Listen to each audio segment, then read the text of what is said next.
Hello and welcome to We Are the Deluge, a spoiler-free, chapter-by-chapter podcast about the climate change novel The Deluge by Stephen Markley. We are your co-hosts, Emily Crandall and John McMahon, for whom there's an uncomfortable amount of roots rock in this chapter. Oh my god, so good. Today we are discussing the hypothetical Vanity Fair long-form piece about Kate Morris and A Fierce Blue Fire, which we are presenting in the form of, well, a long-form piece. We're going to borrow the Matt chapter structure. Yeah, I mean, it basically... It reads like a Matt chapter, which is interesting. For so many reasons. Yeah. So pin in that for conversation later and also pin in that for cryptic foreshadowing. Correct and correct.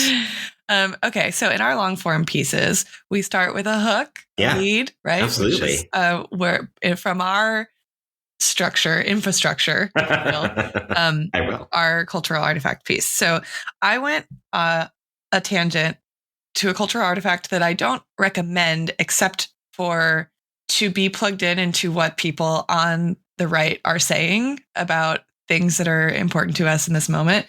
And there's a place in this chapter where the journalist quotes Kate as talking about like why people find her so unpalatable kind of politically. And she says, I get why people look at me like I'm sick of these fucking wacky socialist bitches trying to take away my hamburger.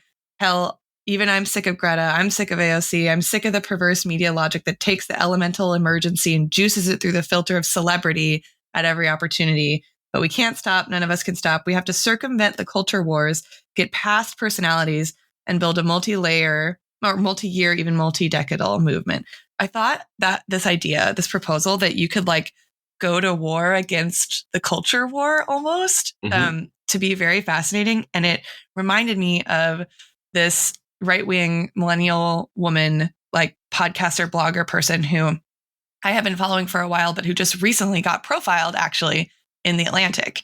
Her name is Allie Beth Stuckley. She has a podcast, Relatable. Do you know her? Is this the trad wife in Utah? She's not a trad wife. Okay. She's super political. Okay. Sorry, that was a Times piece about the trad wife in Utah. Yes. Mixing up my long forms. Our long form periodicals covering controversial political figures who are women. Yeah. So in this particular profile, the journalist cites what she calls what has become the Breitbart news doctrine, that politics is downstream of culture. And this particular woman, she's millennial, and her whole thing is like how millennial women are sort of like hamstrung by the pressure to have the right view on something rather than to like contemplate something for themselves.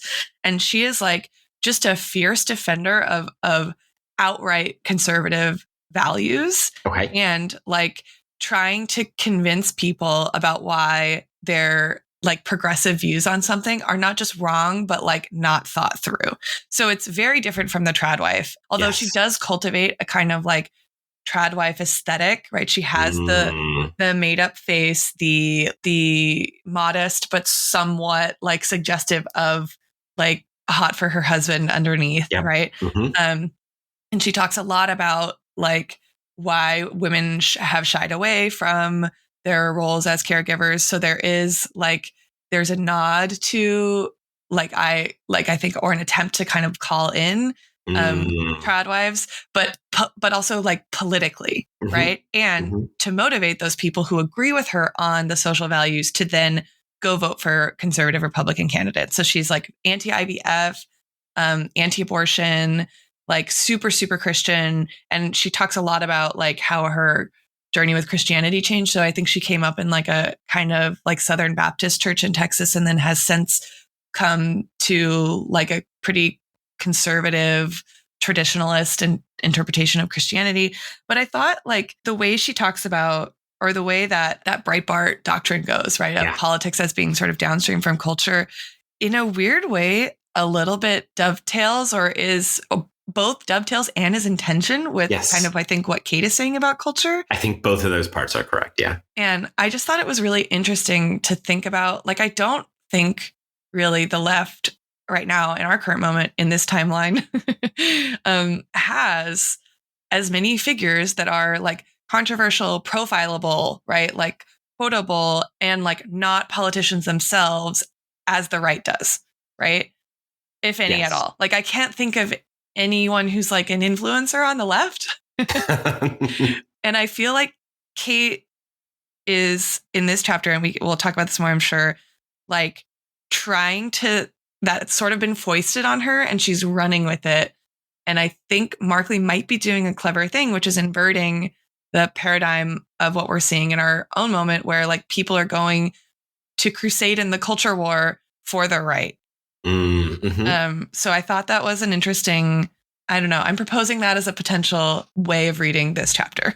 Right, because, and I like that proposal because Kate, as you said, is like figuring out what to do with her own celebrity, right? So she like, you know, shits on the celebritization of AOC and Greta, right? And then at the very end of the chapter of the profile of hers, right?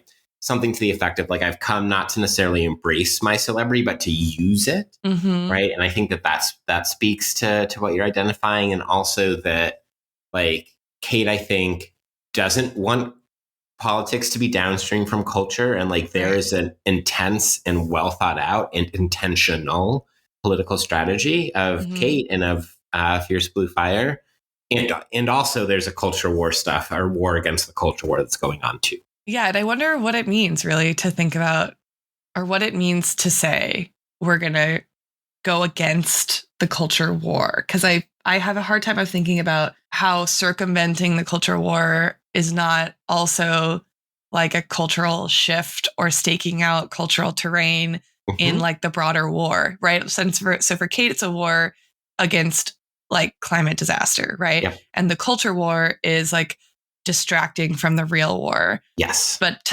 is not to circumvent the culture war, I don't know, to move the needle in culture in some way. So I don't know. I just thought it was really interesting to think about how she frames that versus how like some of the people who are consciously and self-consciously and intentionally participating in the culture war, but also deeply politically motivated and explicitly political in their call to their cultural milieu or followers or whatever. So yeah, I thought maybe we could like sit with that tension of it today.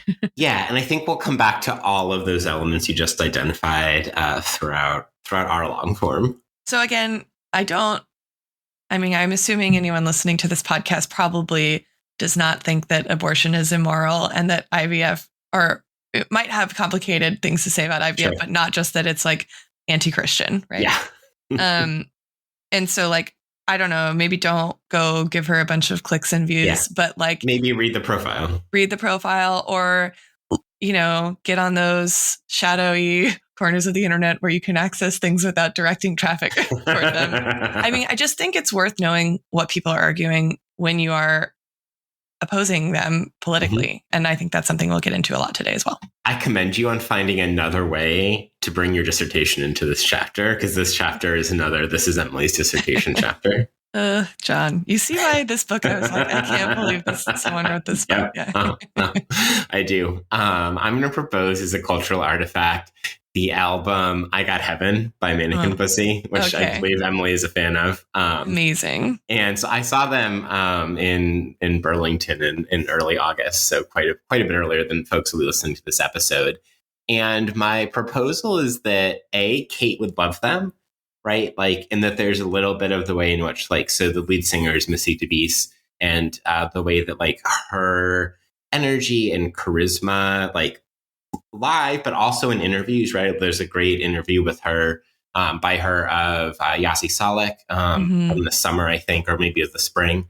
And also like her speech patterns and her sense of humor and her knowingness and her just like fucking energy in the show itself was like reminded me very much. I was reminded of it very much like with Kate's speech in her like literal speech and then the speech that she gives in this profiled in this chapter. And then there's also something about like the music of Mannequin Pussy or At the Show or whatever that's like both deadly fucking serious and extremely joyous and cathartic. And that strikes me as kind of Kate's relationship to climate change or climate disaster on some level. I think Kate would be into the name of the band, obviously. Maybe the music. It sounds like Kate's a roots rock girly, but you know, we can work on that. That was one of my hugest LOLs. And I think also that like some of the songs would work for Kate, right? Like Lard Bark or I Got Heaven, right? Probably more obviously, but also a song like Okay, Okay, Okay. I think also like gets at something about Kate's character. So I would propose you put that album on while reading this chapter. Yes, I love that. That's perfect. Yeah. I like how I keep proposing things not to read or consume.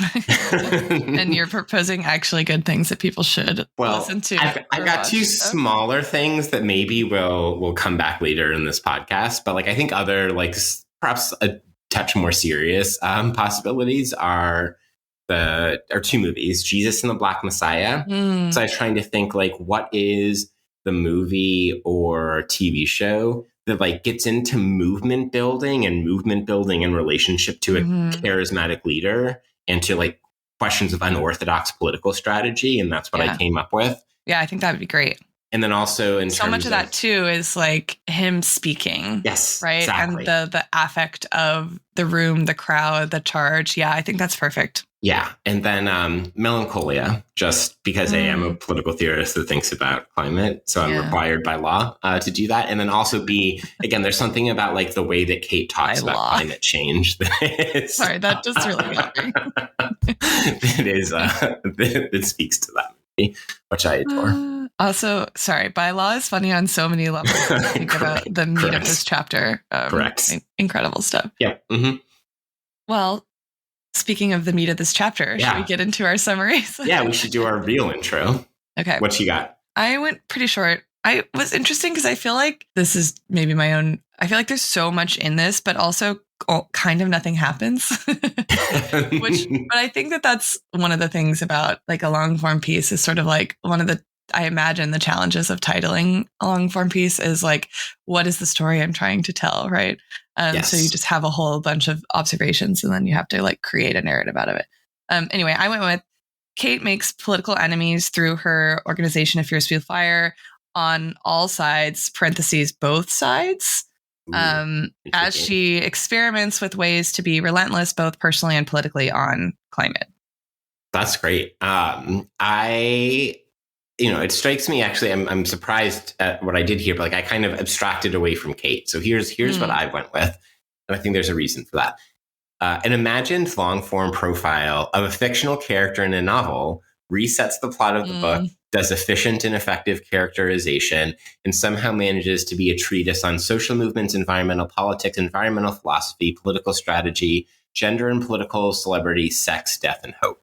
Okay, that's good. I see what you did there. The meta summary of this piece in the landscape of the book. Okay. Yeah. That works better for me than my own. I was like, what is the summary of this? I like yours. There are a ton of characters that are introduced here and a ton of characters who like it's necessary to know basically for the rest of the novel. Yeah. Most of all the Fierce Blue Fire crew. I want to disclaimer you in the audience. I'm going to call it Fierce Blue Flame for reasons I don't understand intermittently. I kept fucking that up when I taught it, and my students laughed at me every single time. That's so weird. Yeah. I wonder if we can psychoanalyze that. Yeah, I'm sure we can. We can do some one or several. Also, I feel like FBF is like doesn't quite flow as an acronym. It does not. But they use it all the time. Also, I was never like a person who partook in these social media trends, but I just see Flashback Friday when I see the acronym, and I'm like, I don't like that. I have no idea why my brain goes there. Yeah. Okay, so we have, let's see. We've got Liza Yudong, who founds FBF with Kate. She's a tech whiz and is described by the journalist Manita Faruqi, who's herself a character in the novel, as a meta-sardonic person, perhaps the most sarcastic person she's ever met. I don't think I've ever heard meta-sardonic used. Oh, I definitely have not, but I kind of love it. But I wonder. I hate it, but I really love it. But isn't there an extent to which now I'm getting to meta galaxy? I'm interested. But is there not an extent to which like sardonic is sort of already meta? And so, what does it mean to like meta the meta? It's this novel, right? Like it's this 900-page book about climate change and about the novel itself. Oh man, so good. And then we have Rakia. Reynolds, who is an activist who Kate recruited, I think. Yes, and was like active in environmental justice movements in Chicago. It's kind of skeptical for like very standard and very valid reasons about like particular like white bourgeois forms of quote unquote environmentalism. Right. And comes to environmental justice through anti-racist activism, right? Exactly. Or at least a sensibility, if not explicit activism. Yeah, for sure. And she's like in some ways described as Kate's kind of main like rival. Or counterpoint, right? She talks about, this is one of the many funny lines in this chapter, that they're both alphas, they're both Aries, and so they can knock heads and then be chill with one another. Oh my God, that's so funny. This chapter was really quite clever. Yes. Then we have Tom Levine, who's a hipster. Yeah. And he is like a policy, he comes up through like political operative, I think, more than policy. He's like, oh, right, because Coral's the wonk. Yes. But he came up like working for politicians, right? Absolutely. So yeah, we're told that he worked in Nancy Pelosi's office. Oh, that's right. Worked in like progressive wings of the Democratic Party and left the party to go, quote unquote, join the barbarians after President Joe Hogan, who we learn a shit ton more about in this chapter, like bails on doing anything about climate. And then we have Coral Sloan, who's the policy director, the one who has been, I think, the primary architect of the Fierce Blue Fires. I almost said flames. of a Fierce Blue Fires new like initiative that they're trying to get politicians and any politician, right? Literally on any party to pledge to adopt or vote on. Yeah. So they are the wonk of the FBF crew. Yeah. And there's a incredible just jam-packed paragraph where where Manisa pulls like a bunch of block quotes from Sloan talking about what the policy contains. Yeah. It's just wow. Okay. We also get more about Kate's family. Yes. A little bit more about Kate's family. Her dad, Earl, who was an anti-nuclear activist, described as the son of a Navajo school teacher and a Jamaican civil rights lawyer. And then Sonia, who works for the Columbia River Cooperative. Yes. And we learn from the journalist that Kate allows access to her mom, but denies access to her dad. Yes. And there's like a hint or the journalist senses a hint that something there might be some tension there, I think is the way that she framed it. Absolutely. There's also some new political figures, right? We get Russ Makowski, Mary Randall. And so Mary Randall is like the newly elected Republican governor of New York. And she's also like a historic win, right? She's a young Black woman, but she's signed up to pledge, she's agreed to pledge support for this policy package, but people are critical of Kate for this allyship because she's very conservative. She's a Catholic, so she's anti-abortion, right?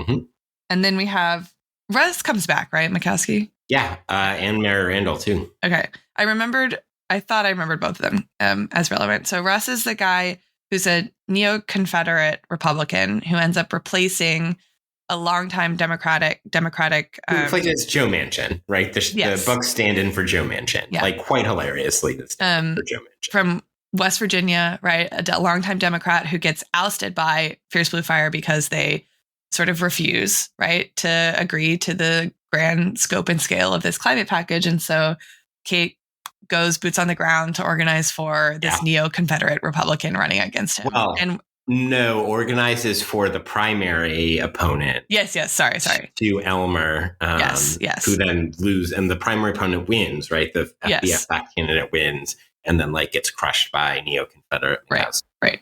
But so it gets interpreted as Kate having done that, right? Exactly, including by Joe Hogan, President Joe Hogan. Yes, who someone close to her on the condition of anonymity says something that like, what does he call her? So many things. She's a toxic cunt. Yes. Just another great LOL. We also have Jennifer Braden. Ooh, yes.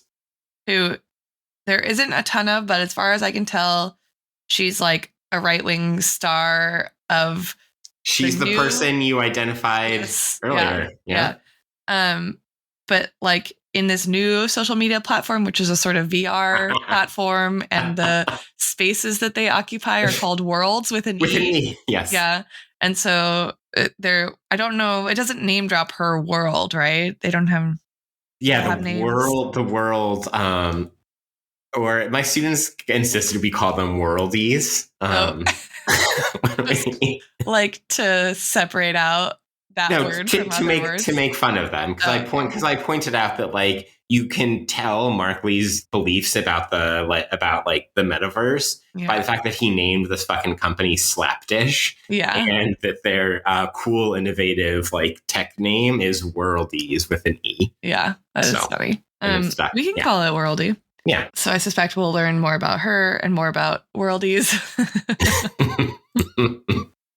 It is. We sure will. It's so good. It's ridiculous. Yeah. That's a lot of people. Yeah. And Maritza Faruqi herself. Yeah. Maritza Faruqi. Yeah.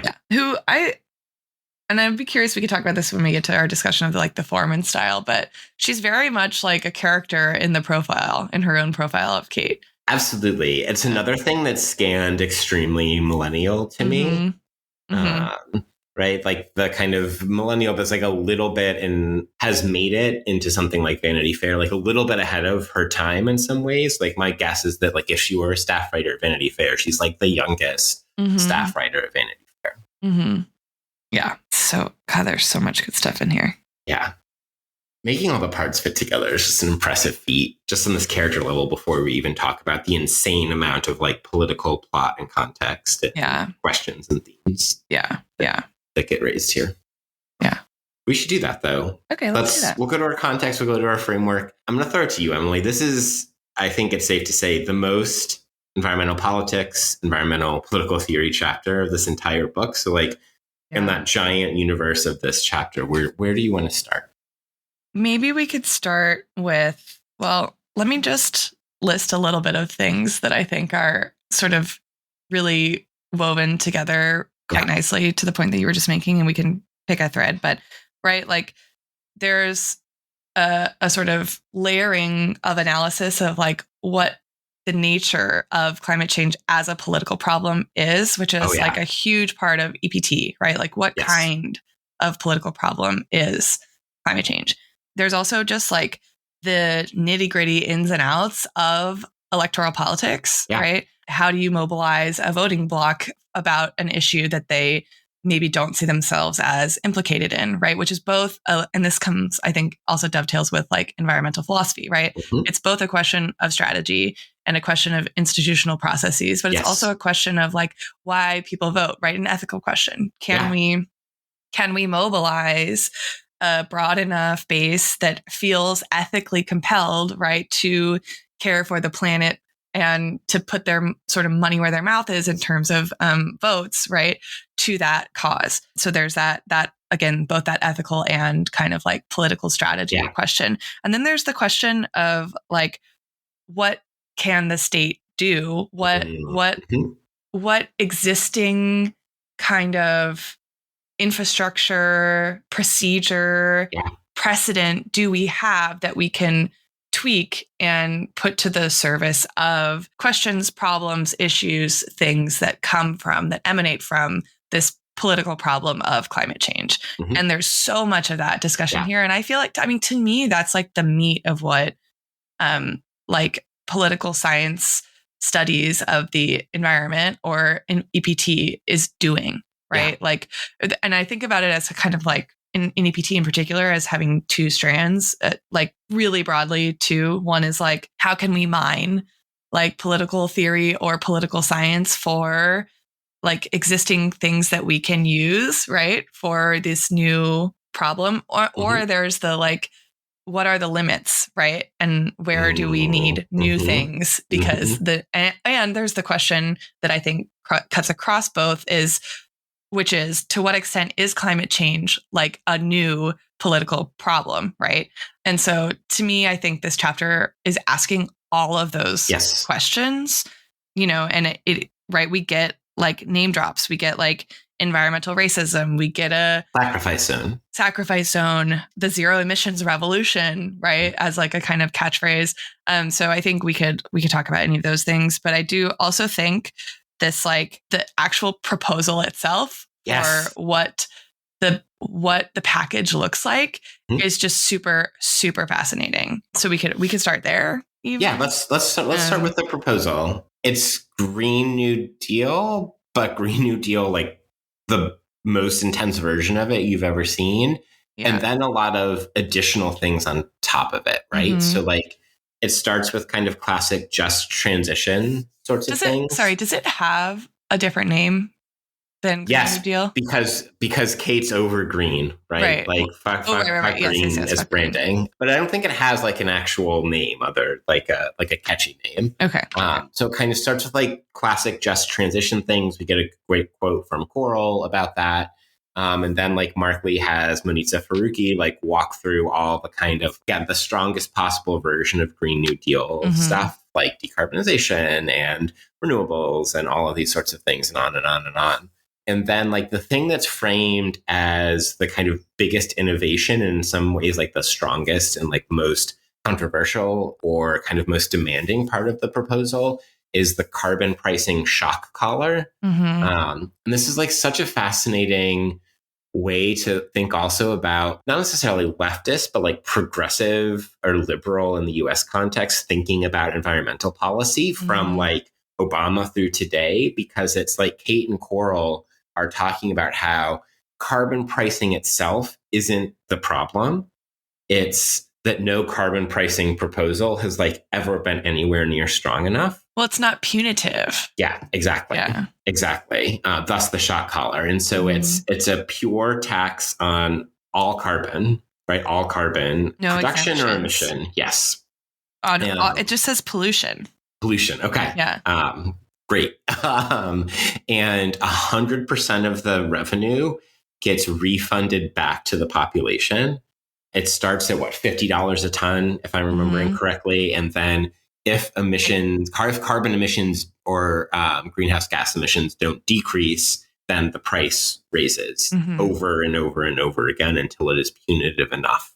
And includes a border adjustment tariff. Yes. Yeah. Yeah. So like if this passes in the US, it affects everyone in the world. Yes. Right. Exactly. Yeah. And so it's wow. Right. Like I can't imagine, not even just like mainstream politicians, but even like, I don't think like you can't see like Bernie Sanders like proposing this policy. Absolutely US, not. Right. It's obviously, like, so the Sunrise Movement, like obviously very important. This is stronger than anything the Sunrise Movement was proposing, for instance. Yeah. I wonder how you came up with this idea. I'm really fascinated to know that. Like clearly somebody, like he interviewed somebody to like work through the intricacies of this and other policies to come later down the line. Because there's like really intense policy depth at various points in this. Yeah.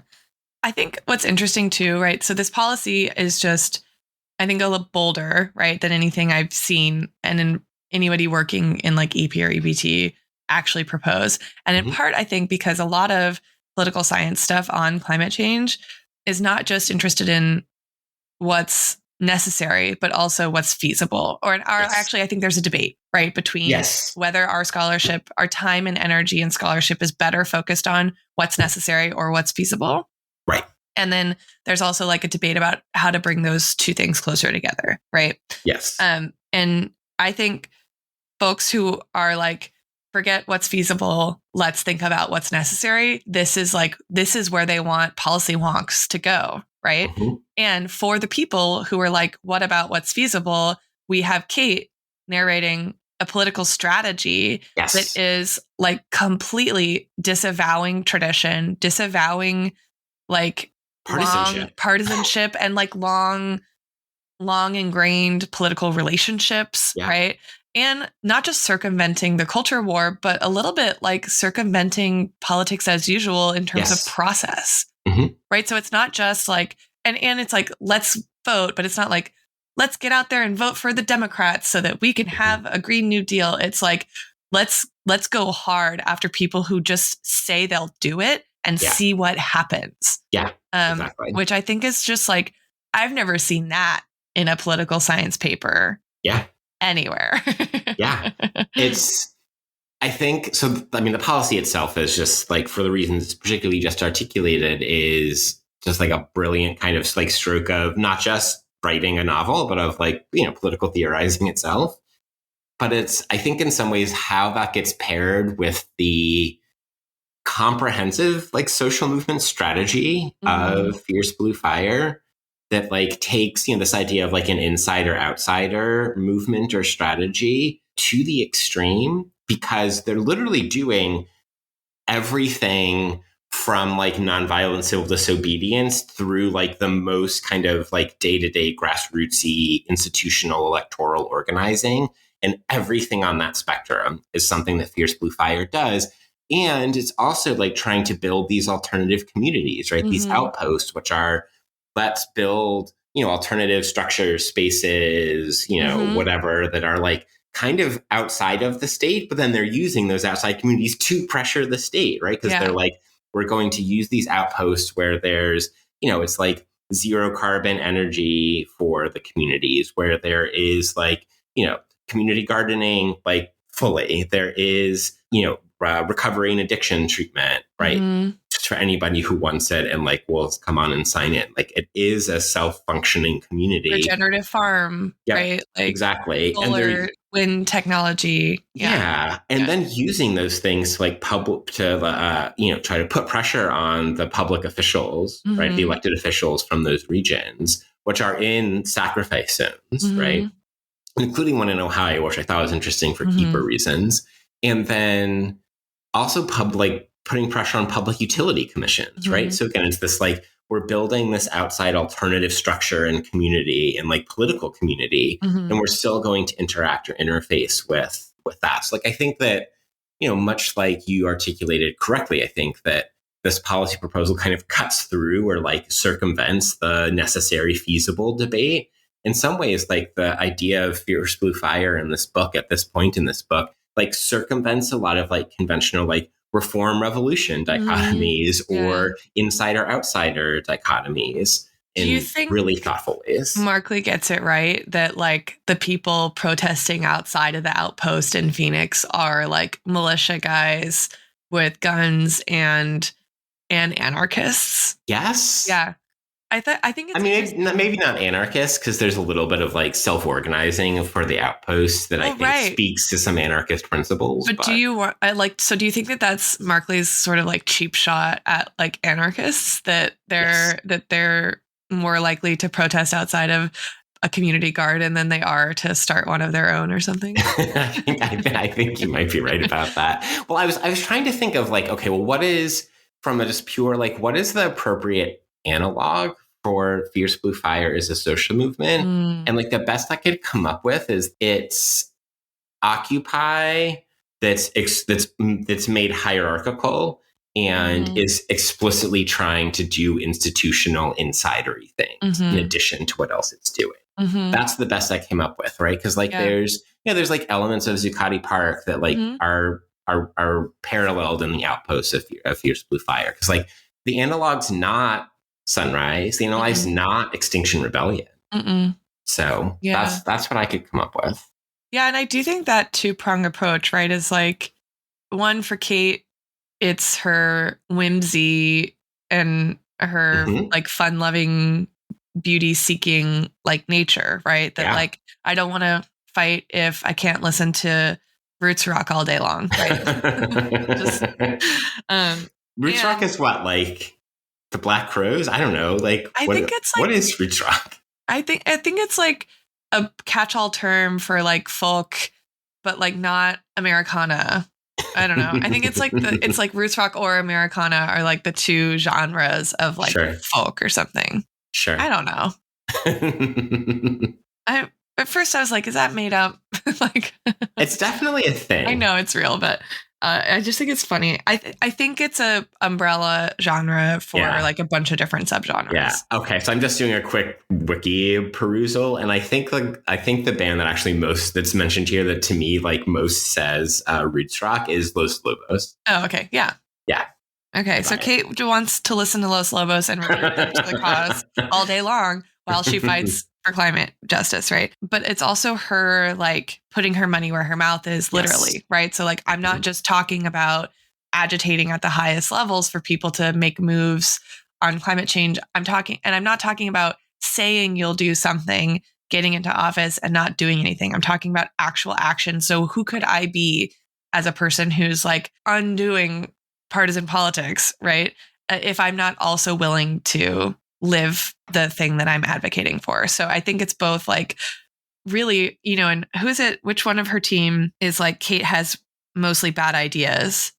I think it's Liza, right? Liza, yeah. And Liza's the one who says an uncomfortable amount of roots rock, right? Yeah, I think so. And Liza's like, yeah, I mean, she has bad ideas, but she's like, what if we did blah, blah, blah, blah, blah. And then like that ended up being the thing that was the model for actually proving how serious we are about this and living it ourselves, right? And I think that it serves that purpose of sort of like legitimating her politics, but also being an expression of sort of like who she is as a dreamer or whatever. Mm-hmm. But I think it's funny that like the anarchists are outside with this is one of my other LOLs, the three-eyed fish from The Simpsons, like posters, but they're not. Why wouldn't they just like come garden? I don't know. I don't get it. Yeah. Is it because they don't vote? Like, well, I think it's because the movement is like also engaging in like the most power and domination filled arena of electoral politics. Mm-hmm. Like it's doing so in such a totally different way. I mean, it's taking the idea of like a single issue movement or approach or strategy or whatever, and like moving it to the extreme, right? And there's a I think both that like kind of like political like philosophy behind it, if you will, and like Kate herself that's part of that, right? Because it's, she talks about it. It's like we have to reject self-limiting ourselves in terms of the numbers of people of our movement. We have to reject what she calls on 129 self-sorting political behavior, right? So she's like, I literally don't care what you think about every single other political issue we could care about. All I want to know is, are you going to support this set of climate policies? And if yes, we will support you. And if no, we will try to find somebody else to replace you who does. That's it, right? Yeah. Like it's that singular of a litmus test. And like, in some ways this is, another kind of moment of analog. It's not the strategy of like the new right or the Christian right in the US in like the 70s and 80s. Yeah. I think that's another like point of analog. Yeah. You are against us. Yeah. Mm-hmm. And that movement like was successful. Like look at our fucking Supreme Court. Super successful. Yeah. I mean, I have been saying this for years, teaching reproductive rights. Everyone was so surprised that Roe v. Wade was overturned. And I was like, if you've been paying one lick of attention to anything happening in the Christian right, you should not be surprised. I also, in that passage where she talks about self-sorting political behavior, she literally says, we have a moral duty to talk to people we disagree with, which I think is a like environmental philosophy framing, right? Yeah. Like, how do we reimagine political imperatives as moral imperatives that we can then harness for redress to climate change? Or like, to what extent are and this even you can pull on classical liberal political philosophy threads, right? This idea that rights there are some that are inalienable, but they're not inevitable, right? And that they come with corresponding duties, and that if you do not meet those the demands of those duties, you are no longer eligible to claim those rights, right? And and some of that is like unspoken, like pre-duties threshold for who gets left out of like being seen by the state as a rights claimant to begin with. But some of it is literally like, if you do not follow the rules, then you've forfeited your right to claim your rights, right? Yeah. And like, that's the whole rule of law. And there is a lot of interpretation of liberal political philosophy that understands duties as not just procedural duties, but as like ethical or moral duties, right? Yeah. So there is framework for thinking about morality and acting morally as a citizen, as a correlative to your ability to claim rights as a citizen, right? So freedom is not limitless, right? It's not a freedom to do whatever you want. And so like that she frames it as a moral duty is, I think, really interesting, because you could read that as an anarchist claim. You could read it as a liberal claim. Yeah. You could read it as a Marxist claim. Yes, right? You could. And so I think that I think this chapter to me, just as you said before, I think really threads a lot of the strands of disagreement in this area of scholarship that we both are, dabbling in or submersed in, depending on the day. I'm the dabbler. Emily's the immersed. No, I would argue that lately it's reverse. You're swimming in it. And I think Kate's speech is kind of in some ways the pivot point between this kind of social movement-y political strategy sort of discourse and one of the other key strands you raised and started to get into there, which is what kind of thing is climate change and what is the human individual and human social response ethically, philosophically, existentially to climate change. Because I think her speech kind of sets up both of those sorts of directions, right? So the speech is in some ways the most political theory of all of it, right? And it's, so she walks through the science, right? Feedback loops and Arenhus and parts per million and permafrost and Tony's book, right? So, something universe connections happening. And she does this little performative thing where we're on the precipice and she's on the edge of the stage, rocking back and forth a little bit, and says that kind of now is the moment we need to care. And that doesn't mean do the individualizing thing, right? Carbon footprint was invented by, by extractive interests to individualize the problem. And they knew all along. And then in some ways, I think two of the most interesting lines in the whole chapter come after that, where she talks about, this is on page 140. So what do? Climate, inequality, democracy. They are inextricably linked. So our only choice is to seize power, beginning right here in the US, right here in Arizona, right here in Phoenix. That's the philosophy of Climate X. There is no one deal. There is only this crisis as far as the eye can see. Then we get into both the practical and existential vision that she offers. But there's that notion of climate inequality and democracy are not separate problems, but are all part of the same political problem phenomenon that is, in some ways, struck me as the one of the two most EPT, environmental political thought, ideas contained within this chapter. Yeah. And my theory will pick up on that particular theme. Great. Then there's also the related idea on 141 that, quote, climate is a reckoning, a deadline, but this is also the keyhole through which we build a more just and equitable world, which is the kind of paired idea. Yeah. Yeah. I mean, these last 3 pages are just you could cite a whole EPT syllabus in each, footnote every sentence. I did. It's in my Google Doc on the chapter. Wow, that's impressive. not exactly, but it's not that. It's not. Yeah, I did wonder, and this is another potential analogy type question, but I was thinking about, weirdly, the Seneca Falls Declaration of Sentiments. Oh, I love this. Right? This list of things. They knew climate inequality, democracy. We need a circular economy, zero carbon, near zero waste, contraception, education, stable population, healthy, thriving, ecosystems restored. Half the earth is wild. Nothing else matters. This number hasn't stopped. Right. And then the very last thing that she says, right, as the crowd is roaring, the clapping overwhelming her. We have an election coming in 2 years. We need to blow the fucking roof off this thing. We follow every candidate everywhere they go and ask, what are you doing about this crisis? We protest, invest, divest, blockade, persuade, disobey, make nonviolent trouble. And most importantly, we vote.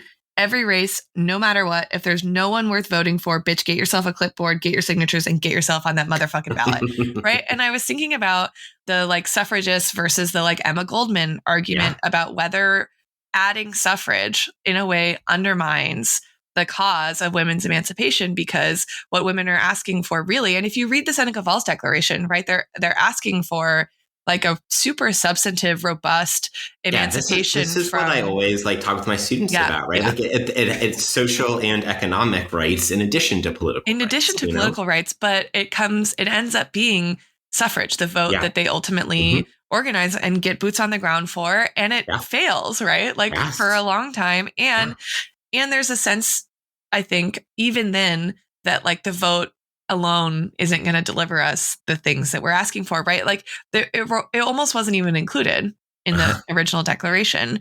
And no one, except for like one working class woman who attended the conference, even lived to see the amendment passed, right? And so, and you have Emma Goldman coming in just before, or just like when suffrage is sort of resurfacing as a sort of federal possibility, right? And she's saying, what is it that we want to be emancipated to? Is it just to the business as usual, or to parity in exploitation with the men that we are paired with, right? Like, and I don't know. So I was thinking about what it means that she does all of that and then says at the end, most importantly, right? Like the vote.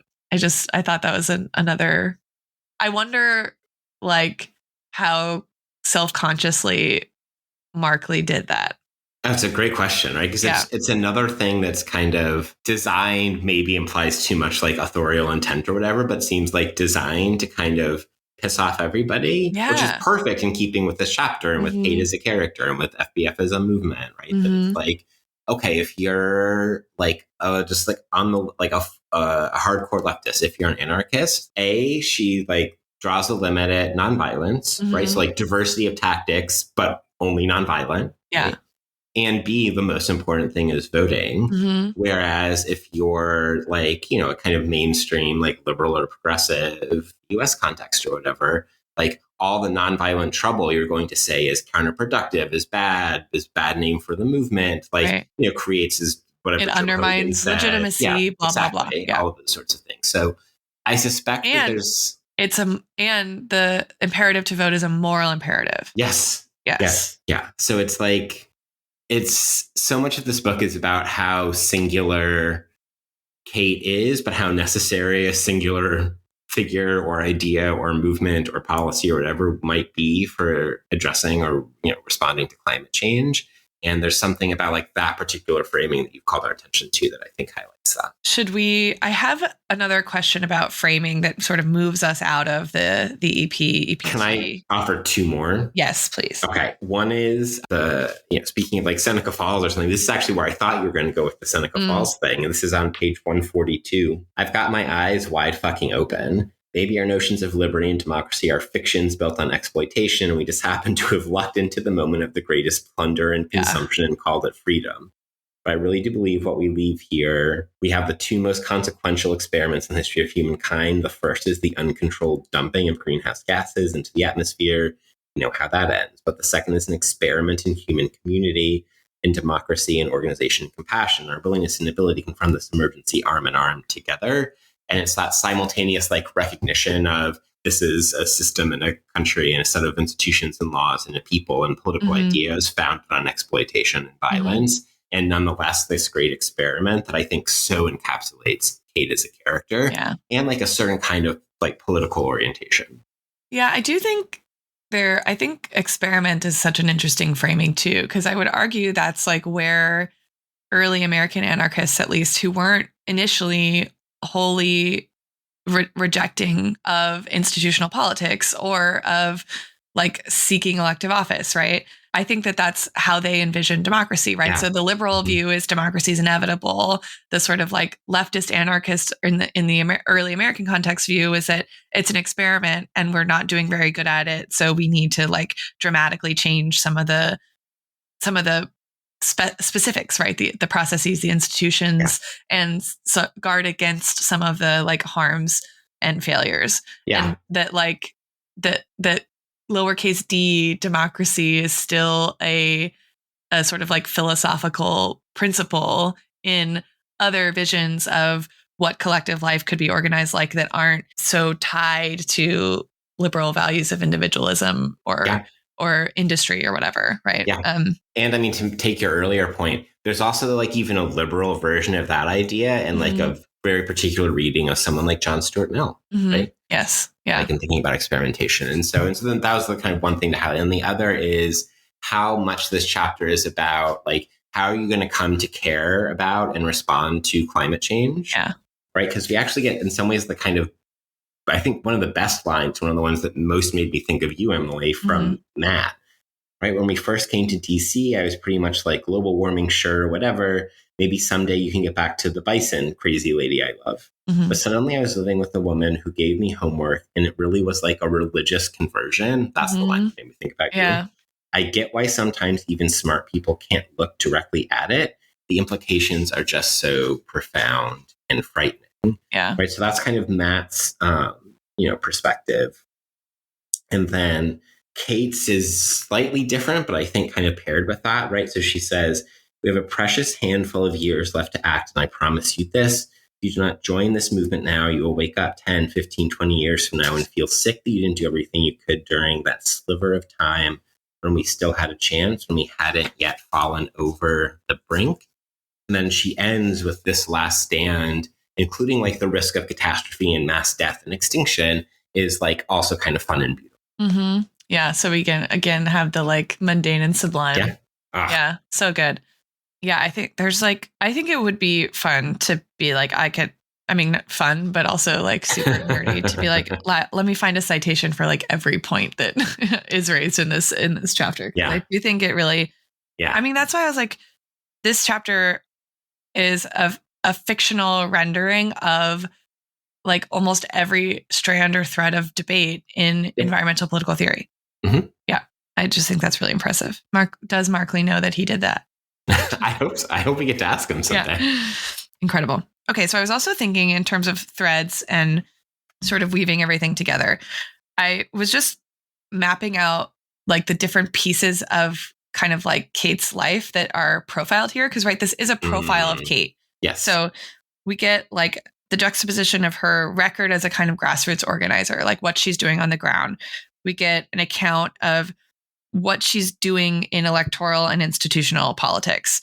We also have a section of the profile that's just her mom, like kind of assessing her character, and like almost assailing her, like the way she conducts herself in public, or even in private, just sort of in relationships with others.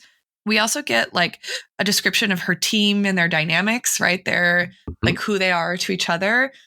And within that, and then outside of it as a separate thing, her relationship with Matt is like part of the article, right? So his role in the team, but then also their romantic partnership and the different ways they conduct themselves romantically with each other, with an audience, what rumors, right? And so I wonder like what just sort of as a piece of writing, how all these dimensions of Kate like work together in a profile. Like, is this just like a good profile, right? A good profile should take all these threads. And so what Markley's giving us here is just like a good example of how to write a profile of somebody, or like, do these threads, what do they set up in terms of the broader novel? And like, how do they work together in terms of the broader novel? It's a great question. I've got two thoughts that I think probably go together. One is it provides just a lot of fodder for people to have strong reaction to Kate as a character. And one of the things that maybe I shouldn't have been surprised, but I was surprised about when I taught this book to a room full of 13 students, was that they pretty much universally strongly disliked Kate. Interesting. And in some ways, like partly just to offer a little bit of a counterpoint, like I became the Kate stan in that classroom, which was interesting. And I think there's something about all of those different pieces of Kate and how they come or don't come together that is part of like that provoking that strong reaction. And the second thought I have, which is a little bit more kind of theory brained of me, is to say that this gets into the bigger question of like, why isn't Kate a point of view, and what might Markley be doing, or what might we learn or think about because she's not a point of view? And because this chapter thematizes and comes back a couple of times to this question of political celebrity, I've a little bit thought that it's kind of like in this novel, like the way the reader relates to Kate somewhat parallels in our world how we might not relate or parasocially relate to celebrity political figures, right? Interesting. But like, so we never really have access to who she really is. We know Kate in this book in a way similar to how we might know Alicia Garza or Greta Thunberg or AOC, right? And AOC's gotten a Vanity Fair profile even, right? And maybe that was the inspiration for the chapter for all we know. Yeah. So there's something about that like parasocial relationship or like idealization, but simultaneously like cutting down and hypercriticism of the sole charismatic political figure, right? And, it's like, probably not a coincidence that all of those figures I just named, as well as Kate, are women, right? Because there's a particular gendered component to the interest in her sex life and the scrutiny of her sex life, to the time that Monitza Faruqi like spends talking about Kate's look, right? And that she's beautiful, but also her clothing and her like she's but both very kind like of classically pretty and also like but an outdoorsy version of like really attractive. That so that's what I got for you. I love that. I think that's great. Should we move into our Galaxy Brain takes? You mean that's not what we've been doing for the past 50 minutes? I mean, I think we have. This chapter is just basically all Galaxy Brain take, but yeah. All right. What theory are you more specifically bringing to us this episode? Okay. So I have a sort of like theory game that I propose that we play. Okay. So I think this chapter to me, so we have been saying, wow, the citations, but I think a lot of this could have come from one book, which is the Dale Jamieson Reason in a Dark Time. Just going to do a little bit of a run through of the table of contents. So just a selection of things. So there, and Dale Jamieson's a philosopher, right? He writes this book. The first like section is the nature of the problem, which is about climate science, climate change as a public issue, and climate diplomacy. Then he spends a lot of the book talking about obstacles to action, including scientific ignorance, partisanship, political institutions, science policy interface, right? And then he talks about the limits of economics, right? So why economics as a discipline alone, or economics as like a feature of what political infrastructure deals with, right? Like can't get us there. And then he goes to the frontiers of ethics, right? So we have the domain of concern, responsibility and harm, fault and liability, human rights and domination, difference, more, and then like he proposes some way to like revise some of these moral concerns. And then he talks about a section living with climate change. So like life in the Anthropocene, right? And then these are all like things, it doesn't matter what I do. It's not the meat, it's the motion, ethics for the Anthropocene, respect for nature, global justice, right? So like, what is a world, right? That is defined by climate change is sort of what I take that chapter to be. Yeah. And then he does like politics, policy, and the road ahead. And he talks about adaptation as what he called in 2014 or whenever this book came out, the neglected option, but also why adaptation alone isn't enough. And it sort of like concludes with this discussion about the way forward as specifically beginning with a critique of the dream of the Rio summit. So like, that the Rio summit, after Rio, we awoke to a world of pledge and review, right? Where these binding commitments are not really bound. They're just sort of like, we just say that we're committed to doing it and there are no consequences. And so I was like, oh my God, what if you read this book and got to this point and we're like, okay, what if we proposed a policy actually that just had bindingness, like there was bindingness to the agreement in the form of a shock collar, right? I think you could have got that from here. But then, we were just talking about the sort of anarchism of it all. And I was thinking about whether Dale Jamieson and somebody like Murray Bookchin are, right? Like Bookchin on, oh my God, the essay I was thinking of the title of it just left my brain. The one where he talks about like moving away from cities and a sort of return to the eco scarcity from the eco scarcity book, right? Where he talks about a political but also ethical redress to the like exploitation and the harm and the injustice of like liberal democracy, but specifically in the cities, right? As a kind of like return to nature. So I was thinking about like what Bookchin would say about the outposts and pairing the outposts with the electoral strategy. Like, does that violate some of what Bookchin's proposing in terms of, I imagine the outpost as a kind of like actual paradigm of the like eco community. Perfect, Bookchin, right? But like, is it undermined by this broader sort of effort? And like, where is there space for a grassroots outpost that's sort of like both within but outside of the democratic process in like a Jameson proposal that aspires to the moving of the ethical needle, right? The cultivation of a sense of both complicity, but also like where our fates are tied together, right? With climate and with the environment. And then these grand aspirations to like more ambitious policies that actually have teeth, right? And like so the question is, or the game is like, are they in disagreement with each other? Are their views, can their views be married? And like, who has more praise for Kate and who has more critique for Kate? Interesting. So another version of this game is Murray Bookchin outside the outpost with a flag of the three-headed fish from The Simpsons, or is he in there working on the garden? Yeah. And is Dale Jameson like going on TV to critique A Fierce Blue Fire, or is he going on TV to say, this is what we need. This is the innovation I've been talking about. This is what binds us to our commitments. Gosh, I think it's a great game. I think to some of our earlier conversations, like neither of them are particularly thrilled with Kate, and like neither of them are praising her. Mm-hmm. Or if they are, it's always like 20% praise, 80% critique, right? Mm-hmm. Or like backhanded compliment or something. Mm-hmm. You know, so actually I interviewed Dale Jameson about that book back in the day. Yeah. And I just looked it up while you were talking.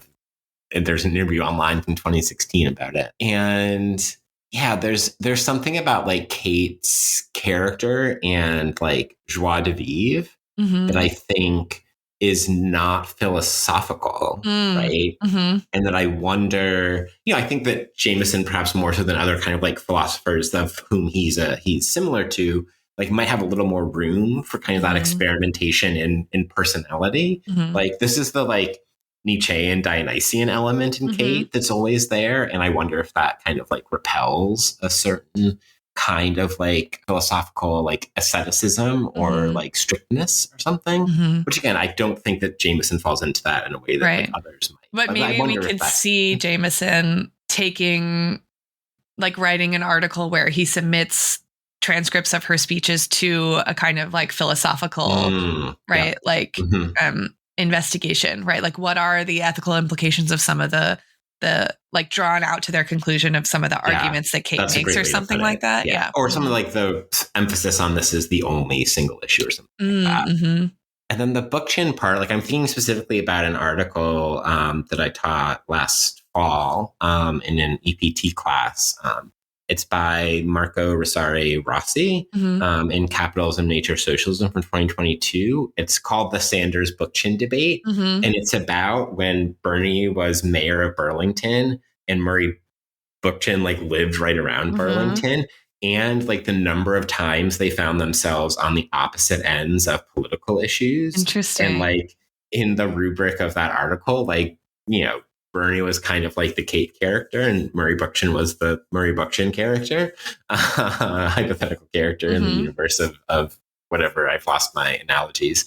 We're and I think that, yeah, seriously, imagine that. And I think that I think Bookchin would be like, yeah, the outposts are cool, but everything else actually like is bought into the same like social ontology of domination. So like if we could isolate the outposts, he'd be there. But like because the outposts come with the entirety of the political approach, that like for him they're not an outside or alternative space enough. Yeah, I would agree. Okay, thank you for playing my game. Oh, I love it. This is gonna be very much on brand with the way we talked about the chapter, but I'm gonna propose as our Galaxy Brain take Amanda Mashin's article, Climates of Democracy, Skeptical, Rational, and Radical Imaginaries. This is a 2022 article. There's other work from hers that's like a little more focusing like the agonistic democracy that I think also pairs well with Kate. But I want to specifically in this piece focus on Amanda Mashin talking about what does a radical political imaginary about climate change enable us to do, right? And so she's constantly thinking in this article and in other of her work, like about the relationship of democracy to our political imaginary, right? And so she talks about different political imaginaries, quote, each sculpt the political horizon in different ways to tell us what is desirable, possible, and even thinkable, end quote. And like really we should view democracy as in part a field of competing, contesting, plural political imaginaries. And so earlier when you were talking about like this debate of like, should we talk about what is feasible or what is necessary? Mm-hmm. There's a way in which like Maschen wants to cultivate this like radical political vision that like expands the notion of what is thinkable and feasible in order to achieve what is necessary, right? And so she talks about, for instance, like the way that a social and political and ecological and all those things go together. For her, transformation like depends on envisioning something from a new political imaginary beyond our present condition, right? And so like from page 7 of this article, this then sets up like her, what is this radical political imaginary and what does it mean for democracy and climate change? She says, quote, climate change, on the other hand, is portrayed here not as a technical problem in need of a single straightforward solution, but rather as a political issue that drives democratic participation and around which alternative, dynamic, and conflicting socioeconomic projects circulate. This imaginary refuses to reduce democracy to its capacity to address climate change and instead calls for climate change to revive democracy. Right. So when Kate in our book, talks about climate inequality and democracy are inextricably linked, we need to seize power to link them. Right. She's getting into, I think, the same sort of idea that Maschen gets into with her like notion of the radical political and democratic imaginary, because it's like, how does the climate crisis reveal the structural problems of our politics and economics and social processes and imagine the radical transformation? Like that's the thing that Maschen is trying to help us think towards or theorize or build towards. And that's the thing that Kate is also trying to do in this book. And so that's Amanda Maschen's article. Takes me back to the book review of Tony's book too, right? This, the critique of his political sort of thrust of his book as being like anti-democratic, right? Yeah. That it's authoritarian because it's removed intentionally from the process of it's that the people wouldn't have to be elected, or that they wouldn't even be appointed. They would just be sort of hired. Like I forget the exact way structure that he had there, but right, the critique from the writer in the Wall Street Journal or The Economist or whatever is like WSJ, yeah, and like this is authoritarianism and not even cloaked, right? It's just sort of explicitly dressed up. So like what would it mean to like both critique how the electoral process and thus the appointment confirmation process, right, are like bogging down actually our ability to do something meaningful about climate change without proposing a sort of authoritarian counter. Yeah, that's a really helpful comment because, right, like even to go back to like your framing of our little game, right? Like I think Maschen like would support the Fierce Blue Fire program, like kind of in full, but like would reject the Tony Pietris like, version because it's explicitly and intentionally like de-democratizing and further entrenching like bureaucratic expertise and management as the dominant mode of government. Built on like an old, like the one arguably like the oldest kind of like capital L American liberal sensibility about democracy, which is that like people can't be trusted, right? So interesting. And then the other thing I was thinking about theory wise is this article by Diana Stewart on Extinction Rebellion. Radical hope, truth, virtue, and hope for what is left in Extinction Rebellion. And what she's like talking specifically about like that there is a hope in the activism of Extinction Rebellion, but it's not hope in a naive sense or a particularly optimistic sense, but that like it's this radical notion of hope that I think, I forget if she particularly like makes this analogy, but like it's something we commonly see in other social movements too, right? Like that we're not hopeful, in the sense of being optimistic, but we're hopeful in this like deeply realistic, fallen existentialist sense, but nonetheless will like go find the joy in the fight. So that actually reminded me of one sort of like question I had that's a little minute compared to some of the other stuff, but right, Extinction Rebellion is, I think, also an interesting name, right? Yes. Kind of for all the reasons that you've just talked about, right? Like it's like, what is it actually that like who's rebelling against what, right? Is I think one of the things that's one of the puzzles that's kind of implied, and one of the theories about the nature of the kind of crisis climate change is implied in the name of the group, right? And I was thinking about in the chapter, I forget, one of the team, I think it was Rakia, right, uses the term zero emissions revolution.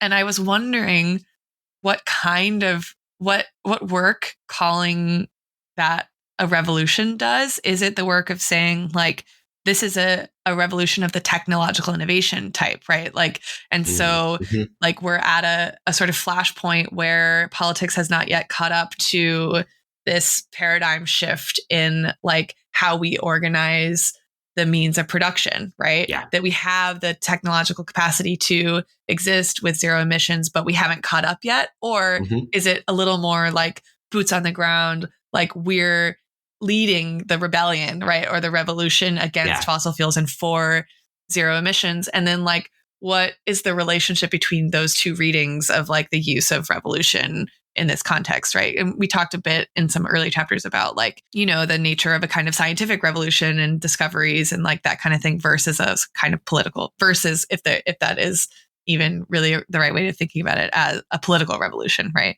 And so I thought that it kind of, the language of Extinction Rebellion kind of that's also that little bit to mind too.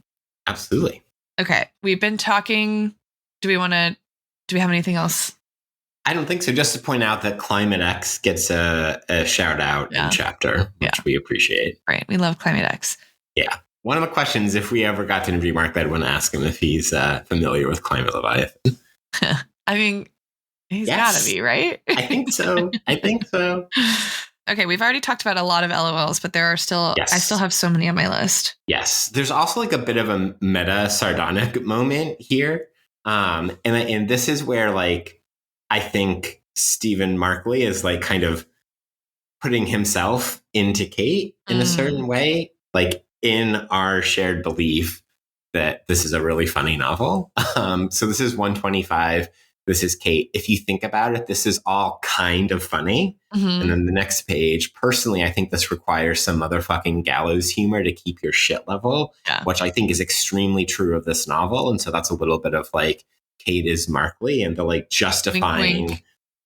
And the justifying wink wink way for this. But what were some of your other favorites? I just like, she calls out the Twitterati, which is just funny, but also like weirdly, since publication of the book, anachronistic. Yes. Because in our timeline, Twitter doesn't exist anymore in 2026. Yeah, exactly. Even though we're not in 2026 yet, which is just like hilarious. It blows my mind. She drives a Nissan Leaf, just like fucking hilarious.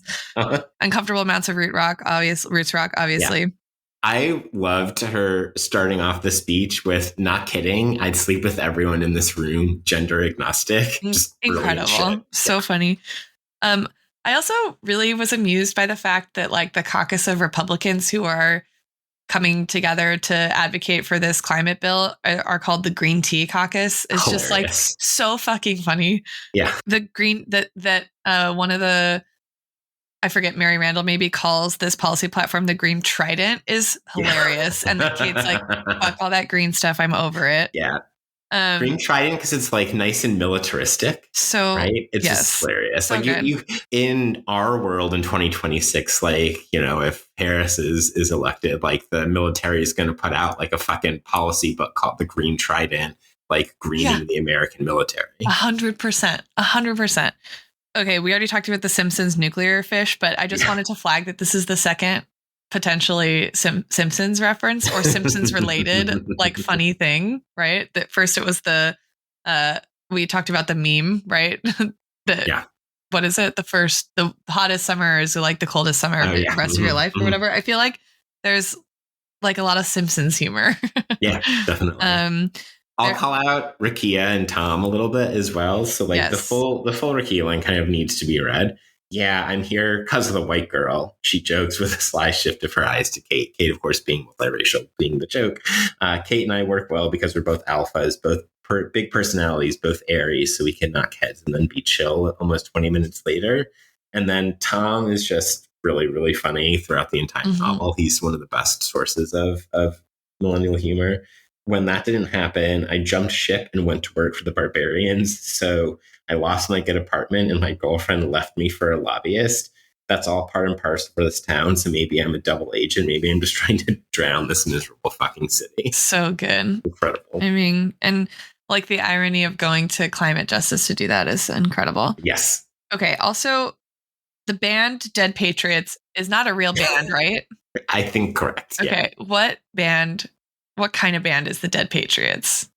Dead Patriots are... So this is the one rumor that Maniza asks about their love life is that there's a rumor that Kate got caught having sex with the lead singer of Dead Patriots, Lucas Fisk, Fisk, I think, yeah. And that he like paid off the restaurant not to say anything. And Matt declined, right? Like she asked Matt about it and Matt declines. And then Kate's like, oh, but we want to talk about our last menage a trois. And then Matt gets blushy, right? So, but like, what kind of band is the Dead Patriots? Okay, I have strong opinions about this. They are like a Rage Against the Machine successor, but Tom Morello version, shaded Rage Against the Machine, rather than like Zach De La Rocha. Okay. Shaded Rage Against the Machine. I believe it.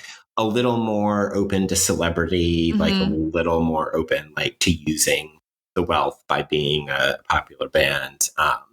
But still like similar kind of musical style. I love that. I think the juxtaposition of things that are real versus things that Markley made up in this book is really also just funny to me. Like that's a great time for us, for sure. I think that was my list. Yeah, same here. So good. So good. Let's conclude this episode. Let's conclude this here chapter. Okay. What do you propose? Mine is not super good, but I was trying to parody the Jameson book a little bit. So I said political parties in dark times, fierce blue fires. Kate Morris finds beauty and joy in rejecting partisanship as usual in her last stand against climate change. And I put last stand in quotes. I love that. And I think that should be the episode title. I went with Kate Chaos in the novel's political stand. Ooh. Okay. And then for my subhead, I would like people, including Emily, to open up to the subhead for the chapter as a whole. Once a pastiche of seemingly disparate characters and experiences of climate, through Kate Morris in A Fierce Blue Fire, Stephen Markley defied the political limits of the novel, upended the plot of the Deluge, and has ignited the literary account of movement and electoral politics. Emily and John profile the frank, funny, fearless chapter that has stormed to the front of the novel, even though it may have grasped beyond its reach. That's so good. Okay, your meta take on both the summary and the alternate title this week are very, very good. Thank you. Thank you.